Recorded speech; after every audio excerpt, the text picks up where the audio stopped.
Selamat siang, Bapak Ibu semuanya. Selamat siang. Oke, baik. Oke, baik. Terima kasih. Saya sudah tadi telah diperkenalkan. Saya sudah menikah. Istri saya satu. Ya, memang saya hanya istri satu. Lalu anak ada dua, Bapak Ibu. Ya, anak ada dua dan sudah lengkap yaitu laki-laki dan perempuan. Nah, saya berharap nanti Bapak Ibu boleh juga banyak bertanya, dan kalau di sini ternyata juga ada anak-anak yang hadir, anak-anak juga boleh bertanya ya, boleh. Tapi tentu saja nanyanya yang terkait dengan bullying yang kita akan bahas. Nah, hari ini sesuatu hal yang menarik ya, Bapak Ibu maupun anak-anak ya. Kita akan tadi di sesi 1 mungkin sudah ada beberapa hal yang dibahas. Nah, kita akan membahas tentang bullying seperti tadi dari sebuah drama. Sebenarnya apa sih bedanya dengan bully dengan bercanda? Ya, kan seringkali ini yang menjadi sebuah itu nggak cuma bercanda, itu nggak bully. Yang mana sebenarnya? Nah, kita perlu memahami sebenarnya ya anak-anak maupun Bapak Ibu ya. Nah, saya coba memberikan gambaran ya Bapak Ibu ya, semoga nanti waktunya juga lebih banyak untuk kalau Bapak Ibu ada yang mau bertanya begitu ya. Nah, bullying itu apa ya sebenarnya Bapak Ibu? Tadi mungkin sudah dijelaskan di sesi pertama ya. Nah, saya coba memberikan gambaran apa sih sebenarnya bedanya dengan bercanda Bapak Ibu. Dikemanain ya? Maaf. Maaf. Oke. Nah, wah, semoga terbaca ya Bapak Ibu ya. Yang di ujung sono kebaca ya semoga ya. Oke. Nah, bullying itu sebenarnya apa sih? Nah, itu sebuah perilaku agresif Bapak Ibu. Perilaku agresif tapi bedanya apa dengan bercanda? Nah, kalau perilaku agresif ini ada tujuan yang menyakitkan dan berulang-ulang kali. Jadi ada sesuatu hal yang memang yang lebih berkuasa mengintimidasi dan berulang-ulang kali. Nah, dan tapi ini untuk tujuannya menyakitkan. Bedanya kalau dengan bercanda apa Bapak Ibu? Nah, kalau dengan bercanda, saya turun aja ya biar tidak terlihat lebih tinggi. Bapak Ibu ntar capek ngeliat saya udah tinggi juga. Nah, apa bedanya dengan bercanda? Kalau bercanda itu dua-duanya atau kedua pihak itu sama-sama enjoy, merasa memang mereka tertawa dan mereka sangat-sangat senang, kedua belah pihak sama-sama senang. Contoh, kalau misalnya satu anak ya yang sering dipelorotin celana, apakah yang dipelorotin celana ikut tertawa? Kalaupun dia ikut tertawa tapi hatinya sedih. Nah, itu bukan bercanda. Jadi anak-anak di sini mendengar ya, kalau kalian misalnya suka melorotin celana, ya itu bukan bercanda. Kenapa? Karena kamu itu yang tertawa. Saya suka kalau lagi bicara dengan anak-anak, coba bayangkan kalau kamu anggap itu bercanda, siapa yang di sini akan mengatakan, kalau saya tanya kepada anak, siapa yang senang dipelorotin celana? Ada gak yang angkat tangan? Saya yakin gak ada. Nah, jadi bedanya bercanda bullying yang pasti ada salah satunya apa? Kalau bercanda kedua belah pihak, pasti itu merasa menikmati. Tertawa bareng-bareng. Pak, tapi teman saya tertawa kok. Nah, tapi hatinya menangis gak? Dan coba bayangin kalau kamu yang jadi diri dia, kamu bagaimana? Nah, ini penting ya Bapak Ibu ya. Jadi kita perlu memahami bedanya bullying dengan bercanda Bapak Ibu. Ya, Bapak Ibu ya. Dan Bapak Ibu penting nih, kalau dalam bercanda dan humor nih ya, anak-anak juga ya. Bercanda humor itu bicara selera. Setiap orang humornya pun bisa jadi berbeda. Bagi kita humor, tapi belum tentu bagi orang lain humor. Makanya, baiknya kita humornya pun punya etika. Nah, itu dia Bapak Ibu ya. Nah, ini penting, kita perlu membedakan bercanda dengan bullying. Ya Bapak Ibu ya. Contoh Bapak Ibu, yang menurut saya bercanda, ini mungkin masih bercanda tapi sebenarnya kurang pas, bercanda yang tidak sehat. Sering terjadi ketika saya konselingin anak remaja. Papanya bermaksud, katanya saya cuma bercanda gitu, tapi sebenarnya itu sesuatu hal yang tidak sehat. Kayak tadi misalnya, wah kamu gendut banget, wah hati seorang putrinya pasti hancur. Menurut saya itu tidak sehat. Oke, Bapak Ibu. Nah, next. Oke. Nah, tadi sudah dijelaskan tentu saja Ya ini beda, salah satunya itu kalau bercanda tentu saja ada respect. Nah ini adalah batasan jelas. Kalau bullying itu tidak menghargai, tidak menghormati. Kalau bercanda ada sikap menghormati, menghargai, ini juga sesama manusia loh. Kalau saya, Bapak Ibu, mungkin kepikiran, gimana ya Pak ngajarin ke anak-anak? Gini Bapak Ibu, cara paling gampang. Coba kamu bayangkan kalau kamu ada menjadi diri dia. Kamu senang gak?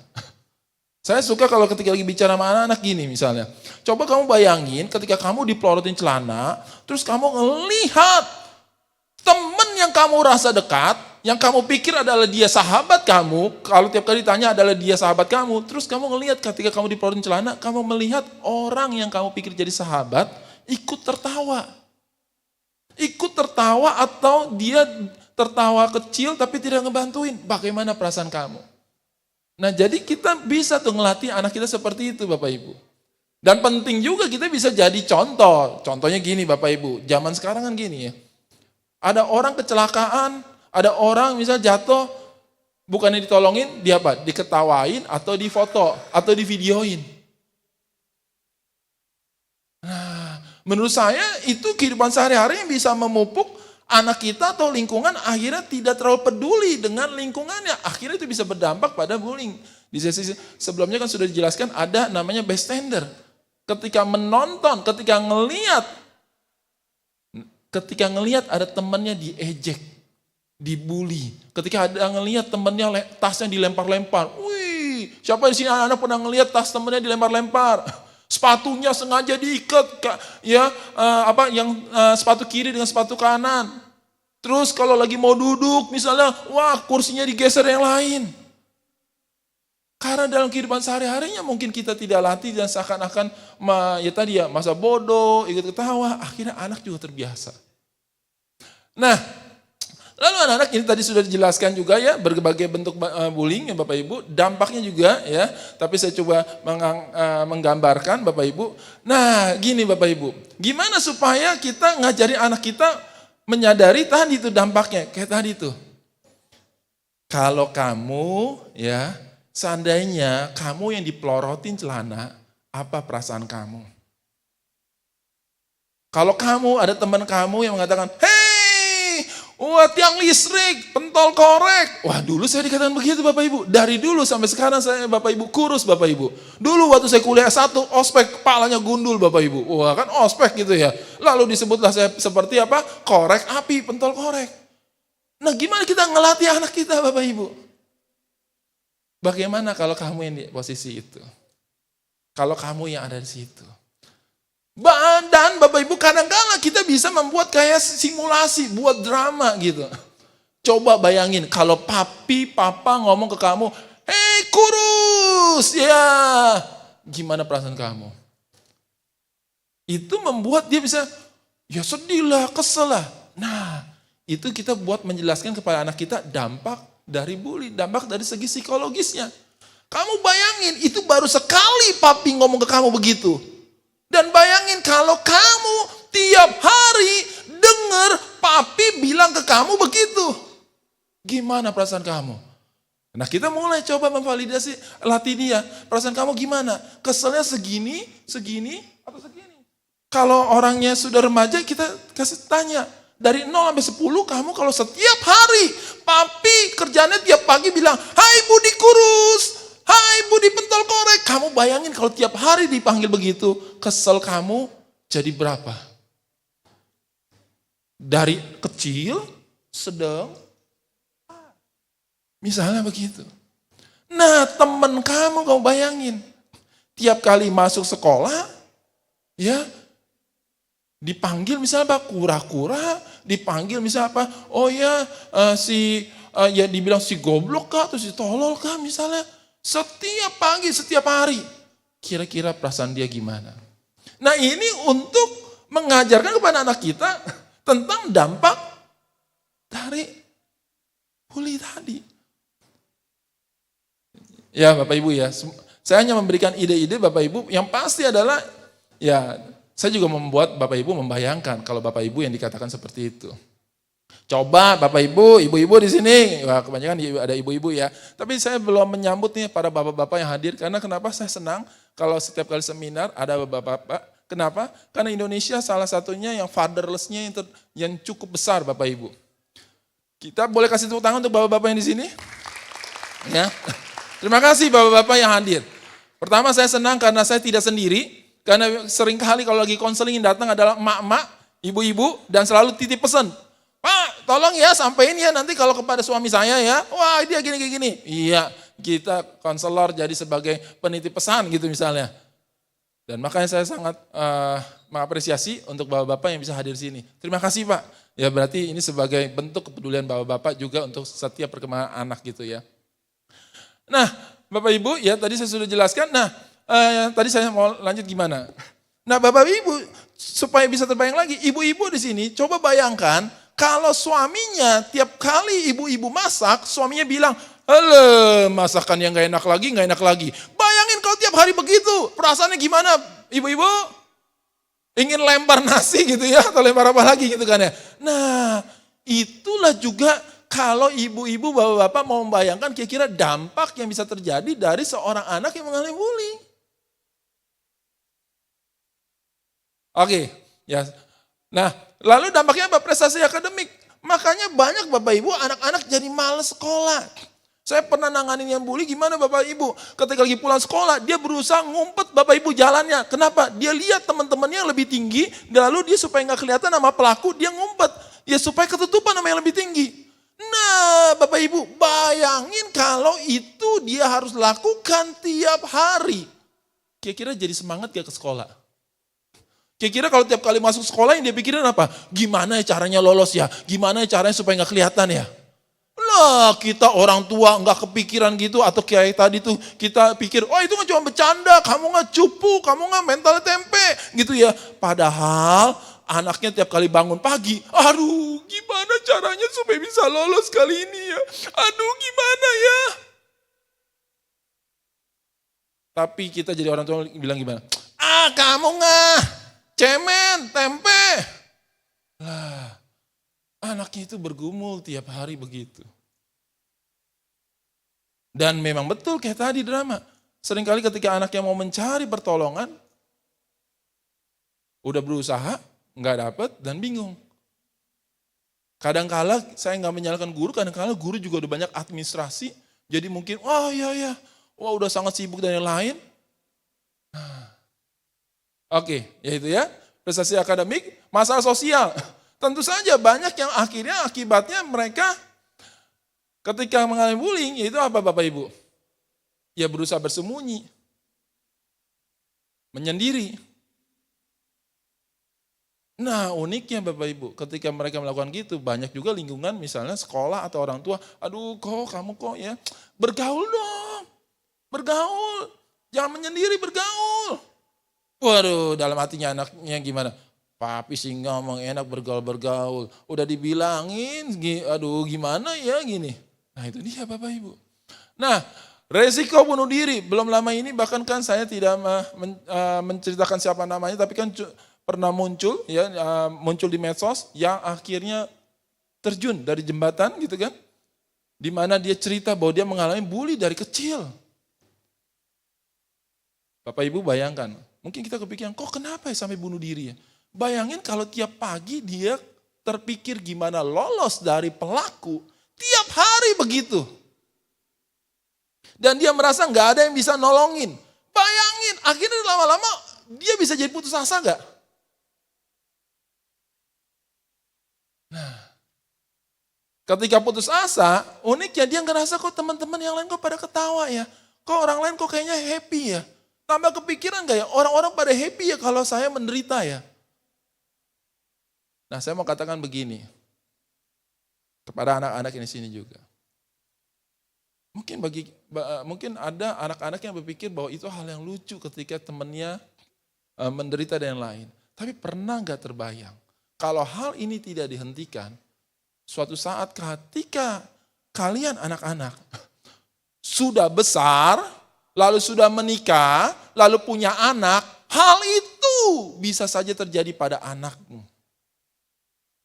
kalau kita tidak mulai peduli dan hentikan dari sekarang. Bahkan kalau engkau punya adik, mungkin ya kalau ya saya percaya, saya berharap di sini nggak ada yang pelaku gitu ya. Saya suka bicara kepada para pelaku, kalau engkau bahkan punya adik, pernah nggak kepikiran bahwa hal yang sama pada korban bisa juga terjadi pada adikmu?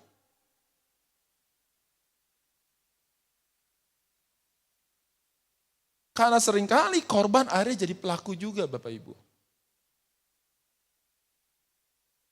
Contohnya Bapak Ibu, ada anak dibully di rumahnya. Wah selalu dibully oleh kakaknya. Dia nggak bisa ngapa-ngapain di rumah. Dia penuh dendam dan lain. Akhirnya ketika ke tempat lain, ke sekolah atau ke tempat les, dia jadi pelaku. Ini penting. Nah ini penting nih Bapak Ibu. Saya mau membahas tentang sinyal-sinyal Bapak Ibu. Sinyal-sinyal ini adalah apa Bapak Ibu? Bapak Ibu pernah masak air? Pernah dong ya. Kalau masak air pakai kettle atau ceret gitu, ada bunyi gimana? Nah, itu artinya apa? Bukan bunyi kereta api yang lewat ya. Tapi artinya apa? Air sudah mendidih. Kita yang lagi ada di kamar, lagi di depan, mungkin lagi nyabutin rumput atau lagi nyiram tanaman, itu menjadi sebuah tanda. Tanda bahwa air tadi aku tinggalin di dapur. Oh iya, lari buru-buru kan ya. Wah, matiin. Ada tanda, ada sinyal. Nah, saya mau menginfokan beberapa yang bisa menjadi sebuah tanda. Menjadi sebuah sinyal. Walaupun ini bukan berarti 100%. Tapi ini biar kita menjadi lebih sadar, waspada, kalau tanda-tanda ini muncul. Misalnya apa? Ini sih tanda-tanda yang bisa muncul pada yang bisa menjadi pelaku. Nah kalau di rumah tiba-tiba ya atau dia seringkali memunculkan perilaku yang kasar. Sama adiknya, sama sepupunya atau teman di rumahnya, dia kasar. Dia bisa sering berantem, ngata-ngatain, ya iya mami, ya ibu. Ini kan adik kita jelek banget ya. Wah yang tetangga itu kan, yang hitam tuh jelek, hidup lagi misalnya begitu. Tiap kali ngomongnya kasar melulu. Bahkan dikit-dikit kalau dengan adiknya, wih gua tonjok lu, kasih gak lu? Wah itu sinyal-sinyal tuing. Hati-hati. Dia bisa rentan menjadi pelaku. Ibaratnya begini Bapak Ibu. Kalau ketika saya konseling, banyak orang tua mengatakan begini. Pak, anak saya kok kalau di rumah sama di sekolah beda ya. Kalau di rumah kok kayaknya tenang-tenang aja. Kalau di sekolah kok banyak ini ya. Istilah, terbalik mohon maaf. Kalau kalau di rumah kok kayaknya lebih beringas. Kok di luar misalnya baik-baik saja. Nah seringkali kan terjadi perbedaan begitu kan ya. Ada yang bilang jago kandang, ada yang jago inilah. Tapi saya mau mengatakan kalau di rumah aja dia bisa begitu, ini bisa saja nanti menjadi sebuah bibit untuk dia menjadi pelaku. Lalu apa lagi Bapak Ibu? Kurangnya empati. Anak gak peduli dengan perasaan orang lain. Adiknya nangis, dia bodoh amat. Syukurin, mati lu, syukurin lu. Bayangin. Sama adiknya aja gak berempati begitu. Mohon maaf ya Bapak Ibu kalau saya ngomong itu ya. Nah itu saya cuma kasih contoh memang karena realitanya banyak yang terjadi seperti itu. Syukurin lu, diomelin lu, papi lu, wah kena lu.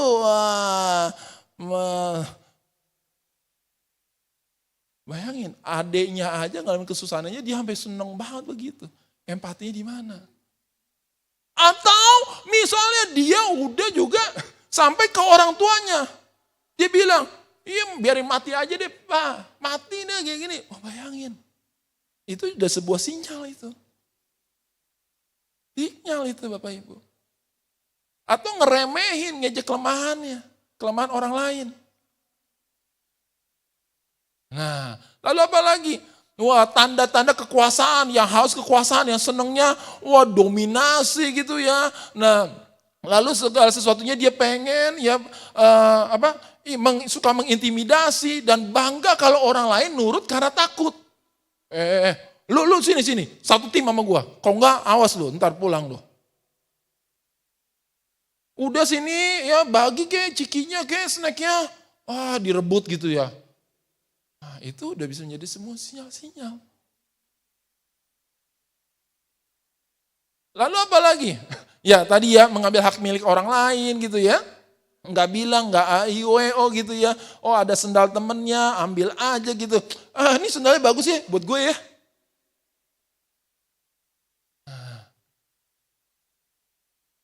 Ngerebut lah, udahlah kita jadi papanya misalnya bilang, atau mamanya misalnya bilang, ini kan punya dede, udahlah buat aku aja.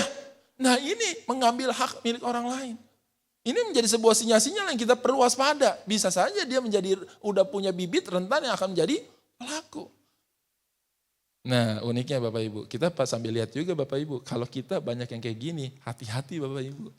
Kalau kita jadi orang tua juga nampilin banyak hal kayak gini, hati-hati kenapa? Kita jadi model pelaku bully bagi anak kita. Maksudnya gimana? Ketika anak kita ngomong gini, oh udahlah kamu masih kecil, ini buat papi aja. Wah, ada uang dari kakek nenek. Udah buat papi aja, udah deh. Udah kamu inilah. Kamu misal kita ke anak kita, cepetan gak ambilin air. Mau gue pukul lu. Wah, kita sebagai orang tua bisa bilang gitu. Wah, kita aja udah memberikan contoh begitu. Budi, cepetan. Ya. Ambil air buat papi. Bikin kopi buat papi. Lu ngelawan lu. Ntar gue kejar lu ya pakai pakai ikat pinggang. Wah, hati-hati Bapak Ibu. Kita aja udah jadi model tuh. Mohon maaf Bapak Ibu ya, sekali lagi kalau saya vulgar dan gini ya. Ini saya coba untuk lebih membumi aja gitu ya Bapak Ibu ya. Bukan berarti saya lagi marah-marah ke Bapak Ibu ya. Oke, nah lalu ya tadi ya, jadi kita perlu lihat juga kalau kita banyak hal-hal kayak gini, kita juga bisa jadi model menjadi bagi anak kita untuk menjadi pelaku. Lalu yaitu apa Bapak Ibu? Perubahan sosial Bapak Ibu.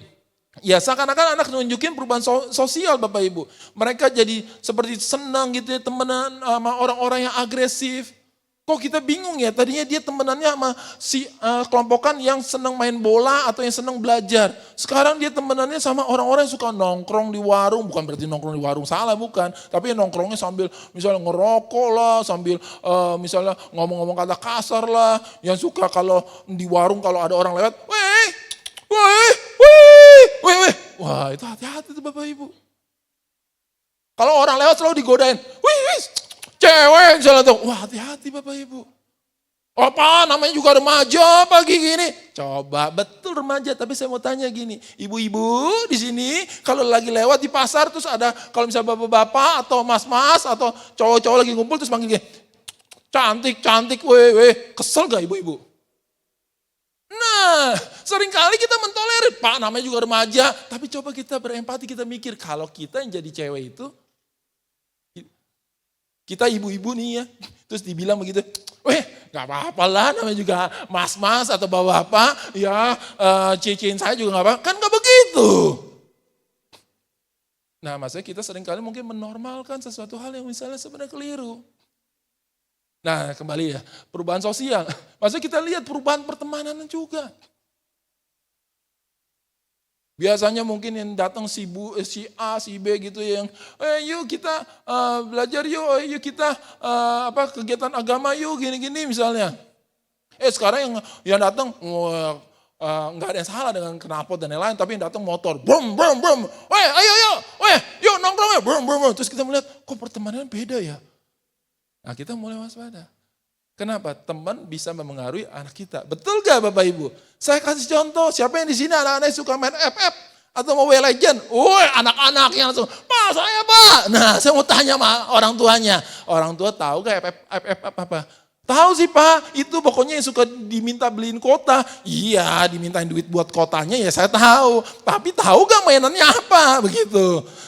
Jangan, kita pasti tahu, taunya apa? Selalu anak kita kan bilang,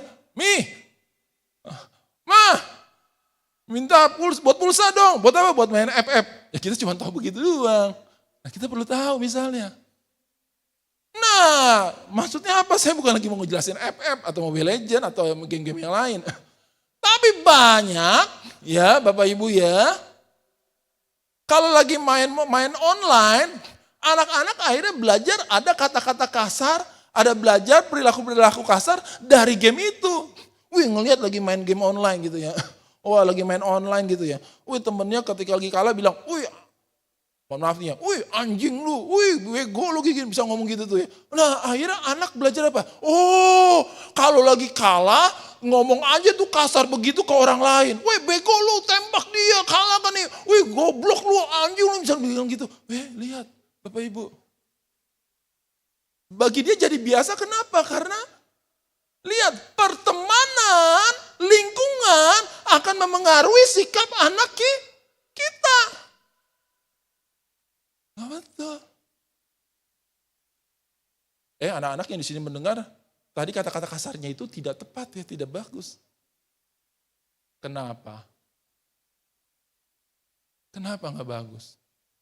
Kalau kita yang belajar pendidikan, misalnya ya, kalau dia kalah, salah ya bilang aja, mainnya yang bener dong. Lah kan itu bahasa yang bagus, bahasa yang bener. Oh iya yang bener ya, mainnya yang lebih rajin dong. Loh kok nyebutnya anjing, apa hubungannya main lebih rajin? Bukan lebih rajin, maksudnya mainnya lebih bener, lebih hebat gitu ya. Apa hubungannya dengan hewan? Lah kan kita belajar di sekolah. Lagi mau ada kata-kata ya kita harus pakai yang tepat. Nah begitu ya. Nah ini contohnya, sinyal-sinyal pelaku ya, begitu ya Bapak Ibu ya. Lalu apa lagi? Nah ini dia, khususnya ketika sudah mulai pra-remaja dan remaja. Banyak remaja itu punya pandangan yang keliru, yaitu kepopuleran. Yang penting populer, walaupun negatif. Wih mama, sekarang temennya aku ya, orang-orang terkenal, orang-orang yang keren di sekolah. Semua takut sama aku, karena temen aku. Dia populer, tapi populernya negatif. Sekarang kalau aku masuk sekolah dari gerbang, sama teman-teman aku, nggak ada yang berani ngeliatin aku mah. Sekarang kalau aku lapar, aku tinggal bilang, aku lapar nih, datang makanan dan yang lain. Seakan-akan populer, tapi sebenarnya populernya negatif. Karena bagi anak-anak seringkali ada yang ngejar apa? Yang penting terkenal. Makanya sekarang kan banyak kan yang penting viral kan, begitu ya. Oke. Ya saya udah setengah jam, saya coba ini. Nah sinyal korban. Nah sinyal korban ini nih. Jadi Bapak Ibu perlu waspada ketika ini muncul misalnya kepada anak-anak, ini bisa saja sebuah sinyal. Dia bisa saja sebuah sinyal yang dia sudah menjadi korban. Misalnya apa? Perubahan emosi. Misalnya apa? Dia menjadi lebih cemas. Tiap kali hari Minggu, besok akan masuk sekolah, dia udah gelisah. Gelisah, nggak mau makan, misalnya diare, terus misalnya bangun sengaja kesiangan, tidurnya malam, pagi. Nah misalnya itu tuh. Atau mudah marah, tiap kali pulang sekolah marah-marah. Banting pintu, banting ini, marah-marah melulu. Nah, terus kita bingung, kenapa sih dia? Kok dia begini ya? Nah itu dia ya. Lalu penurunan prestasi akademik. Biasanya mungkin dia ada di tengah-tengah nilai ya 7, 8. Sekarang kok PR nggak dikumpulin. Terus misalnya ulangan misalnya kok dia sering kali nggak kerjain. Nah, lalu apa lagi? Ya tadi saya sudah katakan menghindari sekolah, perubahan pada pola tidur dan makan. Ini juga ada sebuah sinyal. Walaupun ini belum tentu dia menjadi korban, tapi kalau Bapak Ibu menemukan sinyal-sinyal ini, kemungkinan anak Bapak Ibu sedang ada problem. Dan bisa saja salah satunya dia menjadi korban bully. Nah cedera fisik, kalau kita sering temui, apalagi kalau dia ternyata misalnya ngeles gitu. Tadi aku jatuh doang kok Mi, tadi aku jatuh kepleset. Kok tiap hari kepleset ya? Entah kepleset, entah dia kata jatuh dari sepeda. Nah itu kita perlu waspada itu. Oke. Nah lalu apa? Kehilangan barang. Perasaan mama baru beliin kamu buku tulis. Sama pensil sama bolpen. Kok hilang lagi? Minggu depannya hilang lagi. Loh kok botol minum hilang lagi? Mama perasaan udah kasih kamu uang jajan kok hilang juga. Maksudnya habis lagi. Misalnya. Nah itu perlu mulai waspada. Tadi perubahan sosial misalnya. Tadinya dia ada pertemanan banyak, sekarang dia jarang untuk dia berteman, dia dikit-dikit sendiri gitu misalnya ya. Menarik diri juga. Nah, lalu apa lagi Bapak Ibu? Nah, menunjukkan ketakutan dan kekhawatiran. Takut banget, khawatir banget. Khawatirnya gimana? Tiap kali pulang sekolah, dia waktu mau tutup pintu misalnya, dia celingak-celinguk. Dia lihat kanan kiri. Terus buru-buru masuk misalnya. Kan terlihat kekhawatirannya. Nah itu dia Bapak Ibu ya. Nah ini sebagai gambaran kenapa penyebab anak bisa menjadi korban Bapak Ibu. Biasanya adalah harga diri yang rendah. Biasanya ya ini akan menjadi lebih mudah menjadi korban ketika di rumah pun dia tidak dihargai. Karena harga dirinya rendah, dia jadi merasa dia juga nggak punya kekuatan, memang saya lemah. Ketika di sekolah misalnya dibilang bego lu, goblok lu, ya dia udah terbiasa, memang saya begitu. Harga dirinya rendah. Jadi dia tidak percaya diri juga Bapak Ibu. Nah terus salah satunya lagi Bapak Ibu. Kenapa seseorang dia bisa menjadi korban yang tidak berani untuk speak up. Speak up itu apa? Bilang, berhenti dong ini menyakitiku. Salah satunya ketika dari kecil dia terbiasa dimanjakan dalam arti apa? Bukan dimanjakan gimana tapi selalu kitalah yang memutuskan. Jadi anak tidak belajar mandiri. Oh kamu mau makan apa? Nih makan ini. Oh ya kamu pakai ini, pakai ini. Selalu dipilihin, selalu diputuskan. Akhirnya anak terbiasa bahwa dia nggak punya keputusan, dia nggak bisa memutuskan. Jadi ketika ada yang ngejek dia, ada yang ngebully dia bingung. Harus ngapain ya? Karena dia terbiasa tidak dilatih untuk menyelesaikan, menghadapi masalah, berpikir begitu. Ya, nah penyebabnya dia ya ini salah satunya kurang memiliki teman, ya. Dia memang tidak terlalu pandai misalnya keterampilan sosialnya, bisa lebih rentan. Lalu faktor lingkungan Bapak Ibu, ya ini dia. Jadi banyak riset itu dari keluarga yang tidak harmonis, termasuk tadi orang tua atau papa, ya ada juga penelitian tentang papa gitu ya. Yang melakukan kekerasan secara fisik atau kekerasan secara verbal, itu anak juga rentan menjadi korban. Oke, nah ini juga ya Bapak Ibu ya. Nah rata-rata ketika anak yang memiliki ciri-ciri fisik atau budaya yang berbeda, maksudnya ciri-ciri fisik ya misalnya ya, kayak tadi saya, orangnya kurus. Dari kecil memang saya kurus Bapak Ibu. Kan ciri-ciri fisik tuh ya kurus melulu. Nah itu ciri-ciri fisik yang bisa menjadi lebih rentan. Kalau yang pendek misalnya dibandingkan teman-temannya, misalnya begitu ya. Nah, ya tadi saya sudah jelaskan tentang keterampilan sosial juga. Kalau anaknya tidak terlalu pandai dalam secara terampil sosial. Kenapa? Ya tadi. Jadi orang, teman-temannya akan lebih cenderung bisa saja dia menjadi rentan menjadi korban bully. Nah kalau jadi pelaku, ya kurang lebih tadi saya sudah jelaskan ya, kalau ada pengaruh keluarga, karena tadi kita para orang tua sudah memberikan contoh ada kekerasan. Wah kalau papa saya nggak udah deh, kita kalau ngomong sedikit langsung dipukul.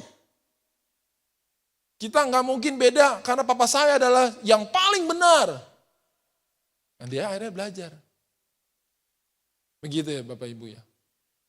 Lalu apa? Kurangnya pengawasan orang tua. Seperti tadi, Bapak Ibu saya sangat menyarankan, ketika anak-anak meminta kuota, meminta duit buat beli pulsa, dia mau bilang main apa, oh ini di sini jangan sampai anak-anak pada melototin saya. Ini pembicaranya Pak Budiman nih nyuruh orang tua saya gini nih, wah entah kalau pulang gak dapat kuota, wah ini buat kebaikan semuanya anak-anak. Kenapa? Ya, ketika anak-anak minta beliin kuota pulsa, pastikan ya Bapak Ibu ya, untuk apa? Kalau dia bilang misalnya buat main FF gitu ya, misalnya mau buat main apa, pastikan Bapak Ibu tahu dia main apa sih, mainannya itu mainan apa. Bapak Ibu di sini siapa yang tahu Roblox? Oh, Bapak Ibu perlu tahu Roblox. Saya mau tanya lihat di sini. Anak-anak, siapa yang di sini tahu Roblox? Wah, lihat Bapak Ibu, anak-anaknya pada tahu. Wah, Bapak Ibu siapa yang tahu di sini Roblox? Apa ya Pak ya? Itu makanan ya Pak ya? Makanan khas mana ya Pak ya? Nah, penting Bapak Ibu. Jadi kita waktu mau kasih beli pulsa atau beli kuota itu kita perlu tahu buat apa. Kalau buat main game kita tahu dulu gamenya game apa. Bentuk gamenya kayak apa. Dan ketika kita mau beliin pun kita perlu ada juga ya Bapak Ibu ya kasih tahu syarat-syaratnya. Kenapa saya nyerempet sedikit, keluar sedikit. Misalnya apa? Batasan-batasannya supaya anak menjadi tidak ketergantungan dengan gadget. Wah, ketika saya konseling Bapak Ibu ya. Wah, oh iya ya. Sampai jam 2 pagi, sampai jam 3 pagi main FF. Siapa di sini anak-anak yang suka main sampai jam 1 pagi, jam 2 pagi. Wah. Nah. Pak, saya udah liatin kok Pak, tiap malam anak saya udah tidur gini. Anak-anak, bapak-bapak, ibu-ibu, anak-anak juga banyak yang cerdik. Mereka ada yang ngumpet lah di balik selimut lah. Atau ada yang pura-pura lah nungguin papa mama tidur, habis itu keluar misalnya gini. Nah, makanya Bapak Ibu, ketika kasih kuota dan yang lain, perlu tahu buat apa, kalaupun mainannya itu apa. Dan perlu ada batasan-batasan yang jelas. Maksudnya apa kalau kita kaitin dengan bully? Begini Bapak Ibu. Ketika anak-anak dengan gadget, dia bisa saja banyak tercemar, ya, terpengaruh dengan hal yang negatif. Itu pertama. Lalu Bapak Ibu, ketika anak-anak kecanduan dengan game atau dengan gadget, itu pengendalian dirinya pun juga kurang. Nah, para pelaku bully itu juga rata-rata terkait pengendalian dirinya kurang. Contoh, widih, ini sepatu teman saya keren nih. Dia gak bisa kendalin diri, dia pengen. Dia ambil aja dengan kekuasaan, kasih gak? Gue pinjem deh seminggu, mending dibalikin gitu. Kan itu kan gak bisa kendalin diri. Oke, ya Bapak Ibu ya. Pengaruh keluarga Bapak Ibu. Ya, itu bisa saja tadi ya menjadi pelaku. Kurangnya pengawasan orang tua. Makanya penting kita untuk awasi. Oh teman-temannya baik kok, suka nongkrong di situ. Kita kenal gak sama teman-teman yang suka nongkrong? Siapa orang tuanya? Apa yang biasanya anak-anak kita lakuin? Ya bukan berarti kita ikut nongkrong terus setiap hari di situ, bukan. Tapi kita setidaknya tahu Bapak Ibu. Saya waktu S2 praktek Bapak Ibu selama 6 bulan dan tesis saya penelitian itu di penjara anak. Di Tangerang, lapas anak laki-laki. Waktu itu di sana lebih banyak memang masalah nafsa, narkoba ya. Lalu juga ada tentang seksual ya tentu saja. Dan juga itu yang paling banyak dan yang lain pencurian dan pembunuhan itu sedikit. Ketika saya konseling atau saya praktek di sana Bapak Ibu, banyak itu orang tua nggak tahu Bapak Ibu ternyata. Mereka tadi pengguna nafsa dan yang lain. Ketika kejadian waktu udah ditangkap polisi baru tahu, ya ampun aku nggak tahu kayak gini. Nah, ini dia Bapak Ibu. Saya punya anak Bapak Ibu. Saya seorang psikolog. Tapi saya mengatakan diri saya bukan orang yang udah sempurna Bapak Ibu. Saya juga manusia. Saya hanya sudah mempelajari saja begitu Bapak Ibu. Tapi saya selalu mengatakan pada diri saya harus bertumbuh, berusaha untuk kenal anak saya lebih lagi. Saya nggak mau sampai suatu saat kalau saya nggak berharap juga kalau anak saya ada apa gitu, saya nggak tahu. Saya mengerti kok Bapak Ibu. Kita jadi orang tua udah capek ya, cari uang. Ibu-ibu di sini kan ngurusin rumah tangga capek kan? Saya setuju capek. Ya, mikirin mau beli sayur aja, mau masak apa aja juga capek kan, bingung misalnya, wah gimana, ngerapin rumah juga capek dan yang lain. Tapi tadi Bapak Ibu, jangan sampai kita lost pengawasan, sebisa mungkin kita coba biar kita kenal anak kita. Oh dia suka main Robloxnya apa ya? Aduh aku gak ngerti Pak, ini apaan sih, aku kan gaptek kayak gini. Setidaknya kita cari tahu, nanya emang mainannya kayak gimana sih, oh gitu tuh. Tanya gini contohnya Bapak Ibu tanya, apa sih yang kamu suka dari game itu? Wah, tanya aja, kamu kenapa sih suka main ini? Karena main sama temen, karena bisa menang, kita kasih pilihan, biar kita tahu.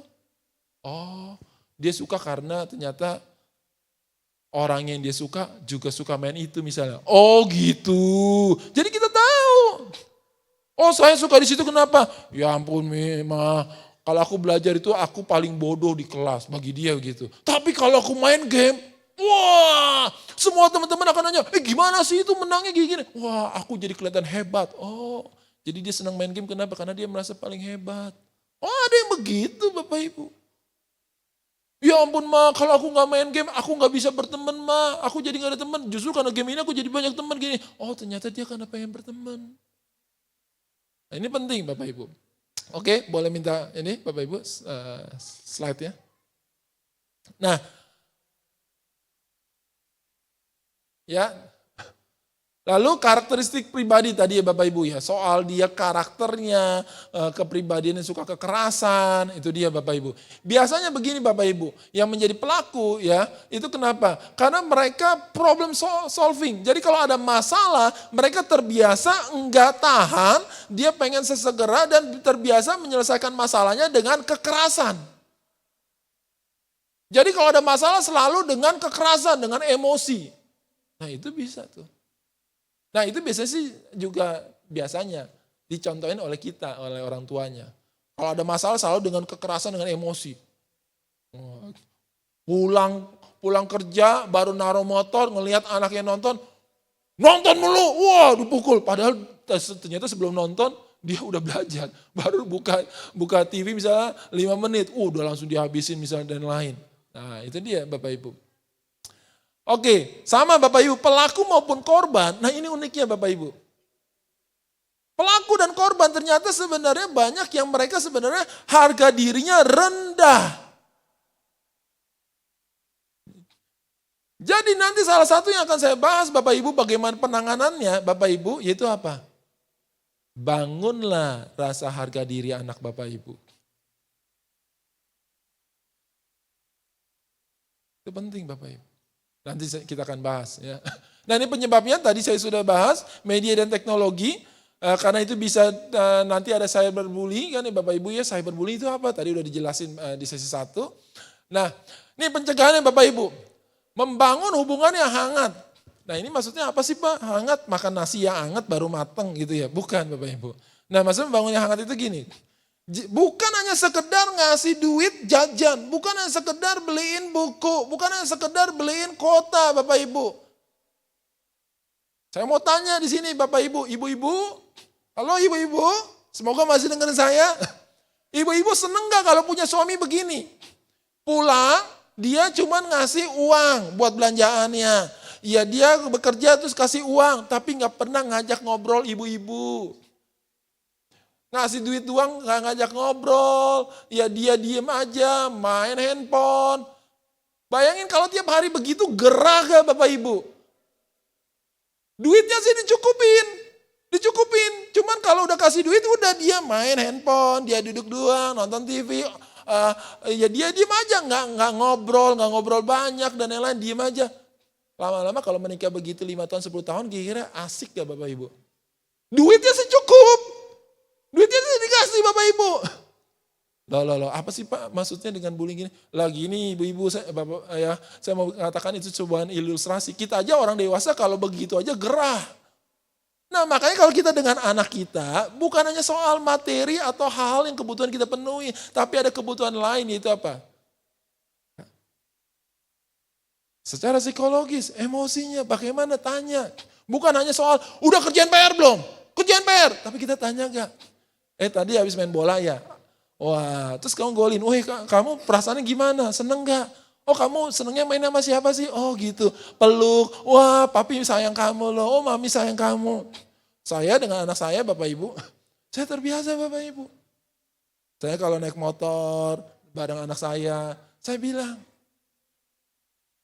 ya, oh papi sayang kamu. Nama anak saya adalah Kenzo. Papi sayang kamu Jo. Tadi pagi barusan saya Bapak Ibu, ya, wah saya dari pasar Bapak Ibu, beli barang dan yang lain gitu ya. Terus saya marah anak saya, wah anak saya ternyata marah. Wah papi nyalain lagi, wah ya ternyata saya salah. Oh seorang psikolog juga gak sempurna Bapak Ibu, saya salah. Saya gak ngeliat dia dulu, saya langsung tegur dia. Wah dia nangis, saya langsung hampiri Bapak Ibu. Kebutuhan, ya Bapak Ibu ya, bagaimana kita juga perlu belajar minta maaf, hangat. Hangat itu bukan soal hanya bilang I love you. Tapi bagaimana kita berani menghampiri bahwa, oh ya aku salah. Papi salah ya tadi ya, maafin ya Jo ya. Kamu merasa apa? Kamu merasa marah, papi kesel. Papi bisa ngerti kok, papi bisa terima. Maafin papi ya Jo. Kamu sedihnya kenapa? Iya papi nyalain gini. Oh iya maaf ya.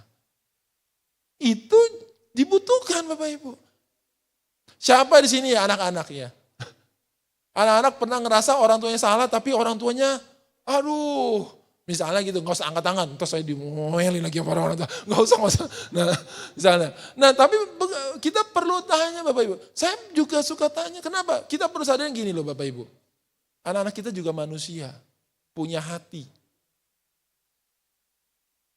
Hati itu nggak bisa hanya dipenuhi dengan uang, misalnya gitu. Oke? Lalu apa? Nah ini nih. Mengajarkan anak untuk mendapatkan bantuan. Maksudnya apa? Ngajarin anak untuk berani berkata tidak atau berkata sesuatu hal memang tentang perasaan dan pikiran dia. Kita harus latih.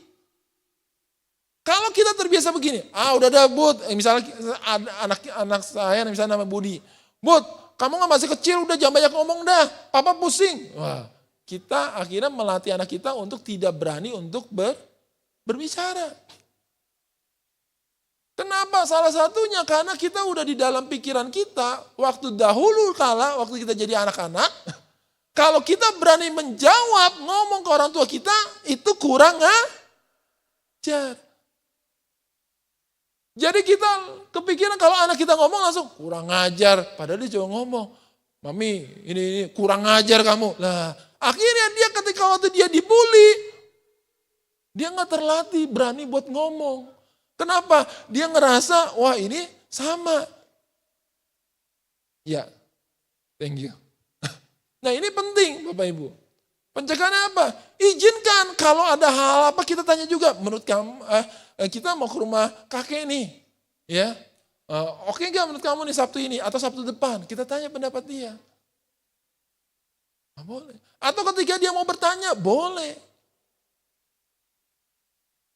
Saya kasih contoh gini Bapak Ibu. Bapak Ibu pernah jadi anak-anak kan, pernah jadi remaja kan. Pernah gak dulu waktu jadi anak-anak remaja, ingin bertanya sama orang tua sebenarnya tapi gak boleh, gak berani. Rasanya gimana Bapak Ibu? Kan pengen nih saya bertanya nih, pengen ngomong nih. Udahlah, kalau kita punya saudara, lu aja deh ngomong ke papa, ngomong deh. Enggak, gue gak berani ya. Ntar gue diomongin, udah deh lu dorong-dorong gitu kan. Nah, itu dia Bapak Ibu ya. Oke. Jadi ajari, cara gampangnya kalau kita lagi di luar, misalnya lagi ngantri, minta dia. Kalau kita lagi di Indomaret atau di minimarket, minta, kamu tanya Gi ke bapaknya, di mana sih roti ini? Ajarin dia untuk berani. Ya seperti itu Bapak Ibu. Pencegahannya lagi apa Bapak Ibu? Ya mengajarkan empati, kayak tadi yang saya sudah sampaikan di awal. Coba tanya dia, bagaimana perasaan kamu kalau yang jadi di situ? Atau kita bisa tanya, menurut kamu perasaan papa tadi gimana? Waktu papa ya nggak bilang Budi mandi, tapi kamu langsung bilang papa bawel. Menurut kamu perasaan papa tadi gimana? Nah itu ajarkan empati Bapak Ibu. Bisa seperti itu contohnya ya. Diskusi tentang perasaan ya itu contohnya Bapak Ibu. Jadi seringlah ditanyakan, misalnya dia habis main bola. Kamu baru pulang nih dari lapangan bola nih. Gimana perasaan kamu tadi main bolanya? Wah, seneng gak? Atau kamu kesel gak? Misalnya gitu. Saya suka nanyakan kepada anak saya. Saya sudah melatih dia bahkan dari sejak usia 3 tahun Bapak Ibu. Saya suka menanyakan bahwa, gimana kamu Kinso hari ini perasaannya? Saya kasih pilihan. Senang, sedih. Suatu saat saya kaget. Dia di usia itu, 3 tahun waktu itu, kebetulan ada ipar saya, ya waktu itu lagi menginap juga, tidur sama dia. Ternyata usia 3 tahun, dia nanya ke adik ipar saya. Gimana, hari ini seneng gak? Ada yang membuat seneng gak? Saya kaget. Jadi dia udah terbiasa membicarakan perasaannya. Makanya tadi ketika dia marah, sedih, saya udah lebih mudah, saya tinggal nanya. Kamu kesel, sedih atau marah? Sedih, apa yang buat kamu sedih? Nah akhirnya itu melatih anak nanti bisa buat ngomong. Nah itu contohnya gitu ya.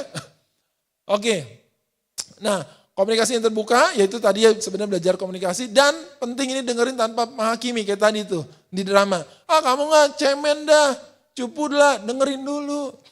Emang apa sih yang terjadi?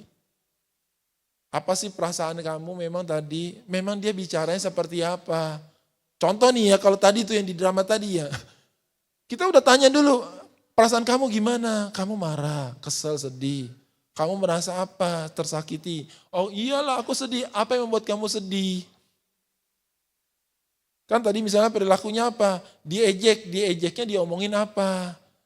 Yang membuat kamu sedih. Iya aku dibilang misalnya, oh iya kepala kamu kayak pentol korek. Oke, oh kamu merasa sedih karena dibilang pentol korek.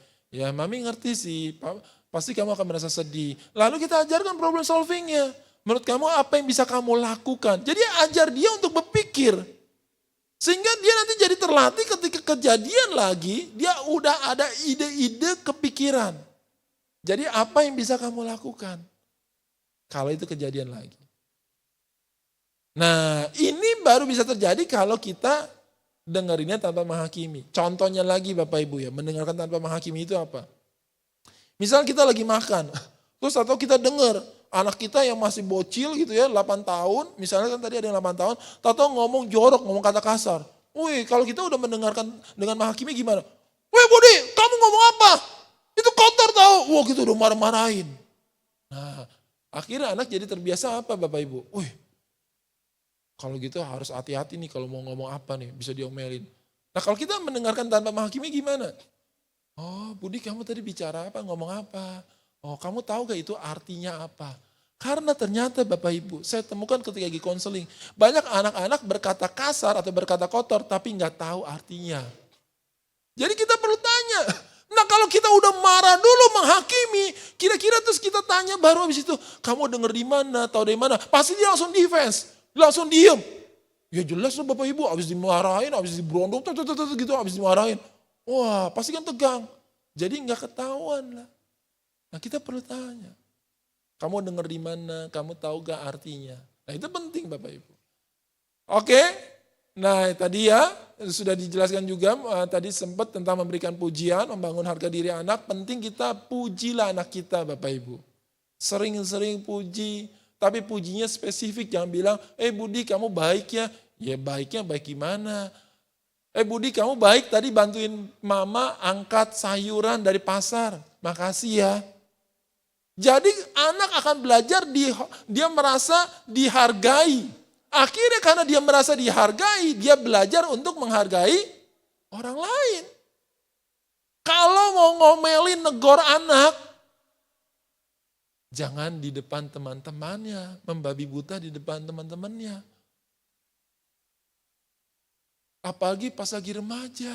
Tanya nih kita tanya anak-anak. Anak-anak saya mau tanya kalau kalian diomelin banyak hal terus di depan temannya perasaan gimana? Ada yang merasa senang atau ada yang merasa malu? Malu. Nah makanya kalau kita mau tegur, kita bisa juga tegurnya kita hargai dia gimana? Jangan di depan orang-orang kita juga. Kamu tahu gak tadi apa yang terjadi? Kamu gini, kita bahas. Nah itu dia Bapak Ibu ya. Oke ini sudah juga ya. Monitor aktivitas online saya juga sudah bahas, ini penting Bapak Ibu untuk pencegahannya. Setidaknya tahulah ya dengan handphone apa media sosial. Bapak Ibu juga perlu punya media sosial, follow dia begitu Bapak Ibu ya. Oke, nah ini yang terakhir mengembangkan keterampilan sosial Bapak Ibu. Setidaknya belajar berkata tidak. Berkata tidak, latihlah Bapak Ibu. Latihnya gimana? Ya kayak tadi sama sih Bapak Ibu. Jadi kalau dia kita tanya, Budi, yuk kita misalnya kita mau ke rumah kakek minggu depan atau 2 minggu lagi, enggak ada gini. Nah kita dengerin dulu apa yang membuat kamu kok enggak mau Sabtu ini. Kita dengerin dulu penjelasannya. Penjelasannya tepat gak? Hal yang benar gak misalnya? Kadang-kadang kita orang tua terlalu sensitif dengan kata tidak dari anak. Kalau udah jawab tidak, kita ngerasa bahwa anak kita tidak taat, kurang ajar. Padahal tapi boleh gak anak berkata tidak? Boleh, asal waktunya tepat. Maksudnya penggunaannya benar. Loh, setuju gak sih Bapak Ibu? Bapak Ibu pengen gak punya anak yang selalu berkata iya kepada orang tua kita? Kepada orang tuanya. Loh, tapi kan kalau berkata iya terus Bapak Ibu dia gak pernah belajar untuk berkata tidak dong. Saya mau tanya Bapak Ibu, sebenarnya berkata tidak itu berguna gak di dunia ini? Tapi kadang-kadang kita kan orang tua sangat anti dengan ketika anak berkata tidak. Anak perlu belajar berkata tidak yang tepat, kapan waktunya, dan untuk apa. Kalau berkata tidak waktu disuruh mandi, dia asik main, ya itu tidak tepat ya anak-anak ya. Oke, itu saja yang bisa saya sampaikan Bapak Ibu. Baik Bapak Ibu yang ingin memberikan pertanyaan bisa lihat di link yang ada di TV atau monitor yang ada di dekat dengan Bapak Ibu Saudara. Baik, Pak, saya ingin bertanya dulu Pak sambil menunggu pertanyaan yang lain. Apakah pola mengcompare atau membandingkan anak bisa menimbulkan, bisa dikategorikan sebagai tindakan bullying dalam keluarga, Pak? Baik, terima kasih Pak. Terima kasih Bapak Ibu untuk pertanyaannya bahwa apakah membanding-bandingkan anak itu sebuah tindakan bully. Jelas menurut saya membanding-bandingkan itu bukan sesuatu hal yang tindakan di dalam arti tindakan bully, tapi tergantung kata-katanya. Ya, misalnya kalau kata-kata yang merendahkan, kamu nggak sepintar dia, kamu nggak lebih bego daripada dia, oh itu jelas kalau merendahkan. Tapi kalau ngebanding-bandingin, ayo dong kamu lebih rajin daripada dia misalnya, menurut saya itu belum. Jadi tergantung kata-katanya. Tapi itu sebuah pengasuhan yang menurut saya tidak akan mengembangkan keberhargaan diri yang sehat. Jadi anak merasa tidak diterima sepenuhnya. Kalau anak merasa tidak diterima sepenuhnya, anak akan merasa tidak aman. Kenapa? Bapak Ibu pernah waktu kecil misalnya sering dibandingin, akhirnya ketika Bapak Ibu belajar atau Bapak Ibu ngerjain ujian, Bapak Ibu menjadi langsung ada rasa gelisah atau merasa tidak aman, nanti apa ya kata orang tua aku ya, kalau aku menghasil segini ya. Jadi merasa tidak aman, kira-kira nanti orang tua aku akan gimana ya, omelin aku atau dia akan cukup puas atau bagaimana. Nah kalau rasa tidak aman itu tumbuh terus menerus, itu bisa banyak ya permasalahan psikologis yang bisa muncul Bapak Ibu. Bisa kebuli ya, tapi bisa banyak permasalahan psikologis yang lain muncul. Karena rasa keberhargaan dirinya yang tidak sehat dan itu membuat dia menjadi rasa tidak aman. Bisa orangnya cemasan, bisa orangnya gelisahan, cemasan dalam arti apa? Cemas terhadap penilaian orang lain. Nah kalau cemas terhadap penilaian orang lain, dia jadi lebih sering bisa jadi overthinking, maksudnya berlebihan, mikirin, wah nih entah orang lain ngomongnya gimana ya, entah kalau saya begini, entah orang lain mikirnya gimana ya. Karena merasa tadi tuh, dia tidak diterima sepenuhnya. Nah itu dia ya. Jadi kalau soal bully atau tidak, ya menurut saya ini tergantung dia bagaimana membandingkannya. Tapi itu tetap bukan hal yang saya anjurkan karena itu akan mempengaruhi keberhargaan diri dia dan itu bisa menimbulkan dia merasa tidak diterima sepenuhnya dan itu menjadi cikal bakal permasalahan psikologis di masa depan. Ya bisa banyak macam. Itu sih Pak. Baik, berikutnya ada pertanyaan Pak. Bagaimana cara mengatasi trauma bertahun-tahun karena dibully? Trauma, ya. Tentu saja saya nggak bisa jelasin secara detail sekarang. Kenapa? Karena begini Bapak Ibu. Terima kasih ya. Pertama adalah hal apa yang membuat dia trauma? Kejadiannya seperti apa? Dan nanti itu perlu diulas dan ini sangat banyak. Maksudnya tiap kasus bisa saja berbeda.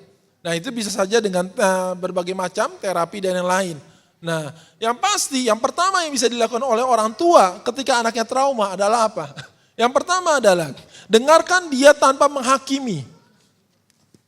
Terima perasaannya. Contohnya gimana? Misalnya, ya kita lihat dulu nih, orang-orang trauma bisa jadi belum tentu langsung cerita. Bapak Ibu misalnya ngelihat dia ada perubahan dari segi emosi dan yang lain. Makanya perlu membangun kehangatan supaya dia bisa jadi lebih terbuka. Misalnya gini, Papi lihat belakangan ini kamu hari-hari ini kok kelihatannya lebih diam aja ya. Kamu ada lagi merasa apa? Ada hal apa? Nah kalau kita ngomong begini tapi kedekatan kita di awalnya sebelum-sebelumnya tidak terlalu dekat, anak juga belum tentu akan bisa mudah jawab. Kalau anak diam, ketika lagi kita ngomong gitu, kita sering kali akhirnya jadi cemas, jadi gelisah. Kenapa kita ngerasa, waduh ini ada apa ya, kok dia gak cerita gini. Akhirnya kadang-kadang kita jadi reaktif misalnya, ngomong dong. Gimana sih ngomong kek? Ah papi nggak pusing dah, mami pusing dah, ngomong dong kenapa. Nah biasanya kalau begitu anak makin kekep, makin dia bisa jadi makin tertutup.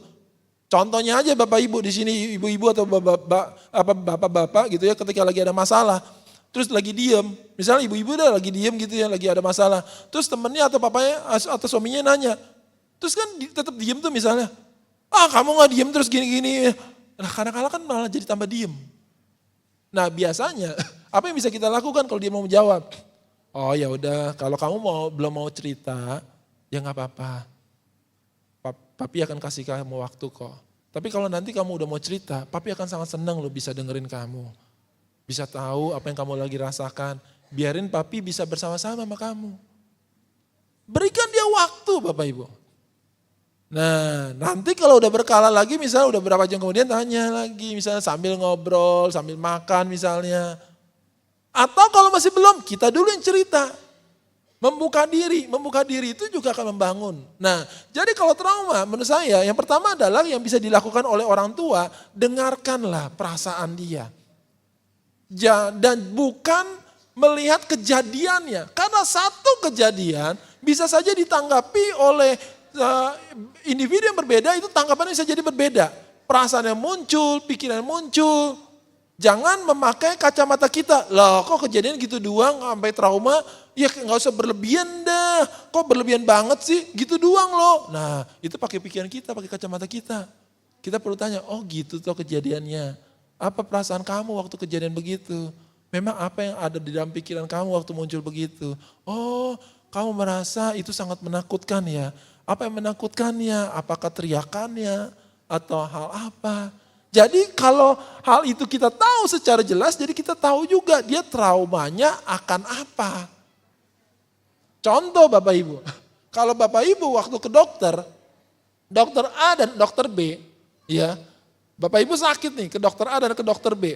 Dokter A, Bapak Ibu baru duduk nanya sakit apa, nih, langsung tulis resep. Nih ya, tebus ya. Atau ke dokter B. Oh sakit apa? Oh gitu. Oh berapa lama? Oh terus ada diare gak? Oh terus ada panas gak? Demam gak? Oh berapa hari? Itu sebelum yang gini. Terus dikasih resep. Bapak Ibu akan lebih nebus resep yang mana? Dokter A atau dokter B? Yang dikit nanya atau yang banyak nanya? Kenapa?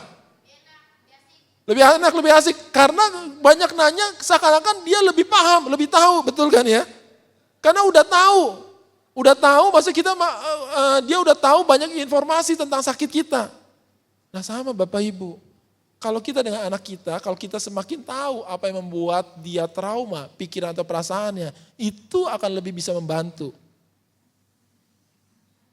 Jadi dengerin, beri dia waktu, ya Bapak Ibu ya. Dan yang terakhir tentu saja ya kalau memang perlu datang ke profesional silakan datang ke konselor, datang ke psikolog misalnya.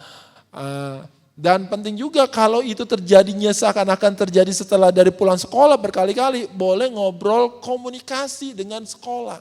Menurut saya salah satu yang penting adalah Bapak Ibu, orang tua itu perlu komunikasi dengan sekolah. Karena ini bentuk kerjasama sebenarnya. Nah itu dia Bapak Ibu.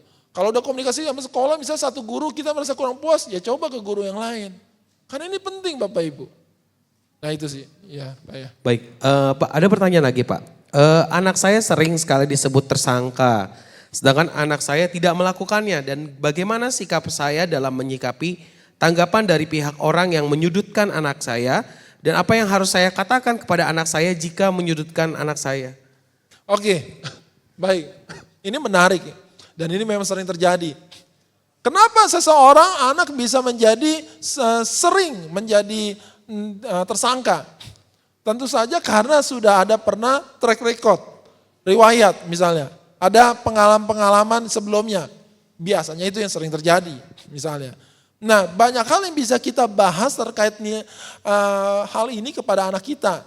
Urutan yang mana memang ini sangat situasional tergantung individu anak maupun individu orang tuanya.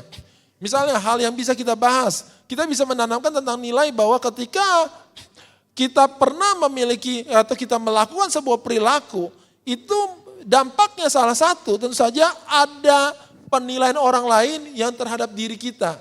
Contoh, kalau saya misalnya sebagai ayah pernah nggak jujur, bohong kepada anak saya pasti udah punya persepsi bahwa papa juga seorang bohong. Lalu ketika papa berusaha mau berubah, bertobat, papa tentu saja perlu dan kutip bayar harga pengorbanan, yaitu apa? Membangun kepercayaan, dan itu butuh waktu. Nah ini kan anak juga perlu belajar, kalau dulu misalnya pernah kejadian benar, berarti anak perlu menyadari ini sebagai konsekuensi yang memang pernah terjadi dulu, ini butuh waktu untuk kamu membangun kepercayaan kembali.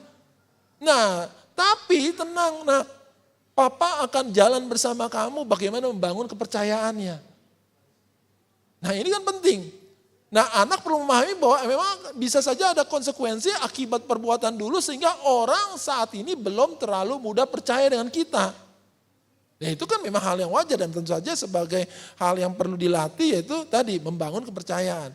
Nah lalu menurut saya hal yang lain adalah ketika kejadian begitu kita perlu bicara, misalnya ya kalau misalnya si A nih menyangka bahwa anak saya gini, saya akan bilang gini, oke. Saya ngomong dulu ke si A misalnya tanpa anak saya dengar. Boleh tahu apa yang membuat bapak atau ibu misalnya merasa bahwa anak saya melakukannya. Dengerin dulu data-data yang lain. Nah penting adalah kita akan mengatakan apa? Saya belum bisa banyak bicara, saya mau ngomong dulu nanti sama anak saya. Bisa gak nanti habis itu saya ketemu lagi. Jadi penting untuk kita bisa melihat dari berbagai sudut Bapak Ibu. Boleh sekali kita untuk oke, terima kasih Pak, Ibu, itu dari infonya dan yang lain. Saya belum bisa banyak ngomong karena saya perlu ngomong juga dengan anak saya. Ada hal apa yang terjadi dan yang lain. Nah kita dengerin lagi dengan anak kita. Kejadian seperti apa dari dia, perasaan dan pikirannya dia misalnya. Habis itu kita ngobrol lah dengan guru atau dengan orang yang menyangka tadi misalnya. Nah menurut saya itu akan hal yang lebih jelas Bapak Ibu. Penting itu. Jadi kita perlu tetap tenang.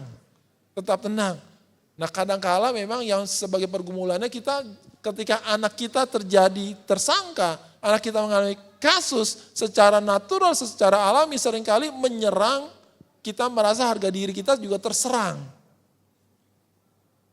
Ketika harga diri kita merasa terserang, sejujurnya seringkali yang terjadi adalah bukan berarti kita ngebela anak kita. Seakan-akan kita ngebela anak kita, tapi yang sebenarnya kita lebih bela adalah apa Bapak Ibu?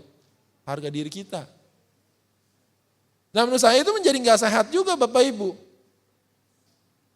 Iya kan Bapak Ibu ya, seakan-akan kan kita ngebela anak kita, tapi sebenarnya yang kita lakukan, mati-matian ngebela, lu bilang begitu lu gak tahu itu anak gua gak begitu, emangnya gua bapak yang gak benar, gua gak nyang gitu, harga diri saya dong.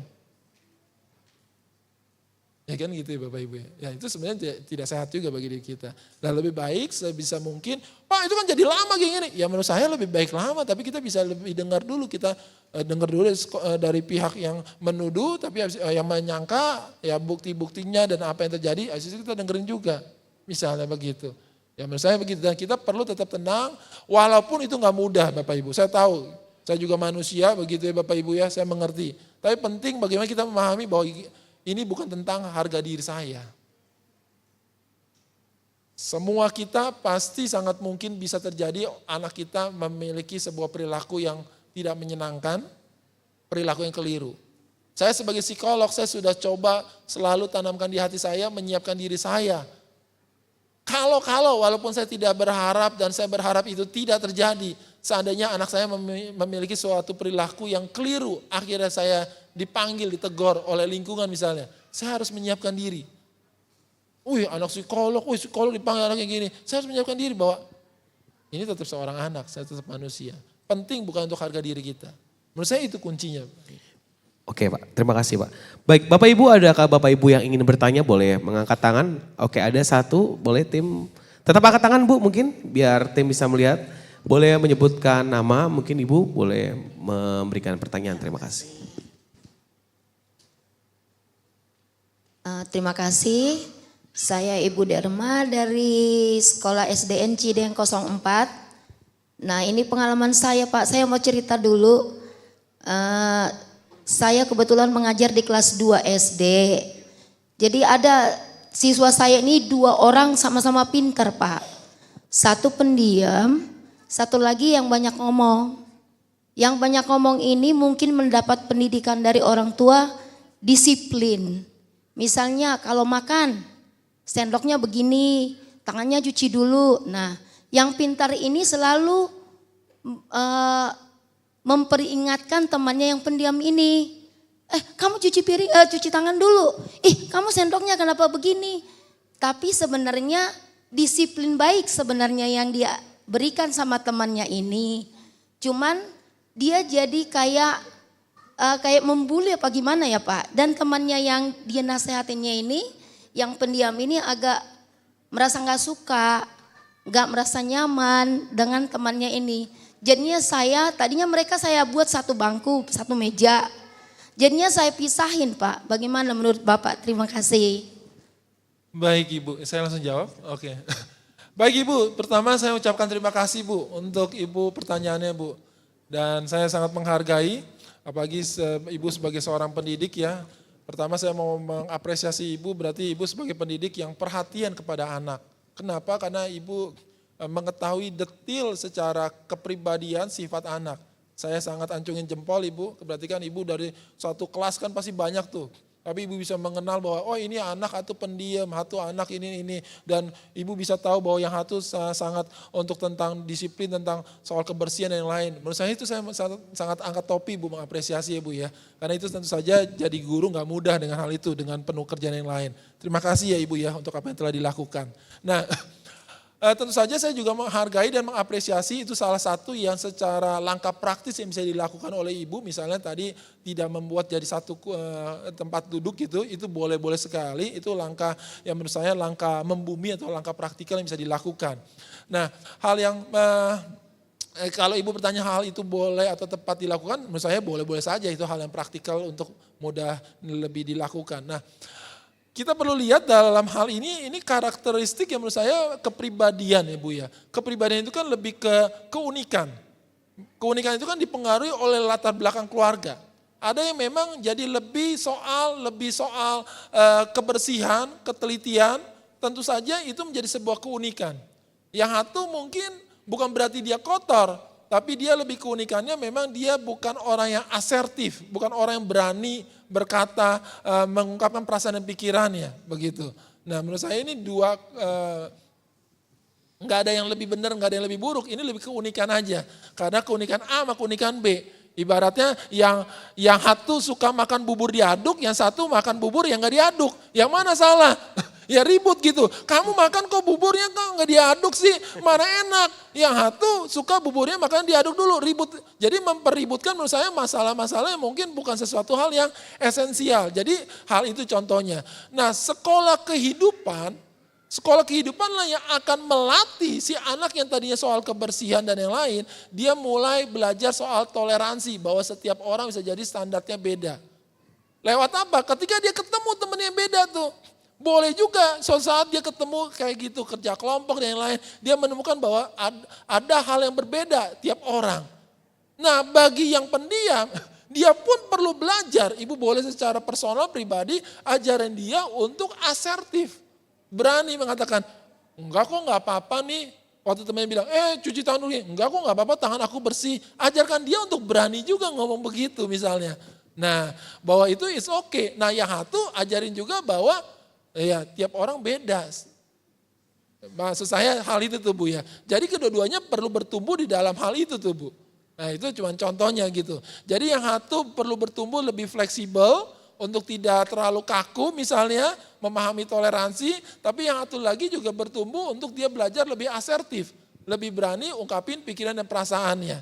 Nah tapi kalau mau bicara yang mana salah atau benar, menurut saya kalau asalkan di dalam batasan-batasan yang masih adaptif, maksudnya masih bisa diterima, itu masih is okay. Maksud saya gini, kalau yang soal kebersihannya misalnya terlalu berlebihan, ya itu tentu saja udah menjadi suatu permasalahan. Berlebihan maksudnya gimana? Wah, dikit-dikit mejanya kesentuh oleh orang lain, dia bersihin, pakai tisu basah dia lap, atau misalnya pensilnya, bolpennya habis dipegang oleh orang lain dia nggak mau pegang, akhirnya dia nggak mau ngerjain tugas, itu udah menjadi sebuah yang menjadi bisa mengarah ke gangguan. Nah, kalau udah sangat mengganggu fungsinya, fungsi kehidupan sehari-harinya, begitu tuh Bu. Nah, termasuk kalau yang diem, Kalau yang diem akhirnya dia jadi mendem, padahal kesel, terus akhirnya dia nggak mau masuk sekolah, dia diem aja, nggak mau masuk sekolah, dia muntah lah, dia akhirnya jadi diare. Nah itu kan juga suatu permasalahan. Nah kalau udah menjadi suatu berlebihan. Begitu sih Bu, semoga bisa menjawab, tapi kalau misalnya ada hal yang memang Ibu rasa belum menjawab dan Ibu ingin tanyakan lebih lagi, silahkan ditanggapi gitu Bu. Terima kasih Ibu ya. Oke, berikan tepuk tangan yang meriah untuk narasumber kita yang kedua. Bapak Ibu, dengan demikian berakhir untuk sesi yang kedua. Mungkin nanti setiap pertanyaan yang mungkin Bapak Ibu Saudara sudah masukkan di kotak yang ada di belakang maupun yang via Google Form, Bapak Ibu tetap nanti akan dijawab, nanti akan dihubungi oleh tim kami untuk jawaban-jawaban dari pertanyaan Bapak Ibu. Kami serahkan pada Saudari Valerie.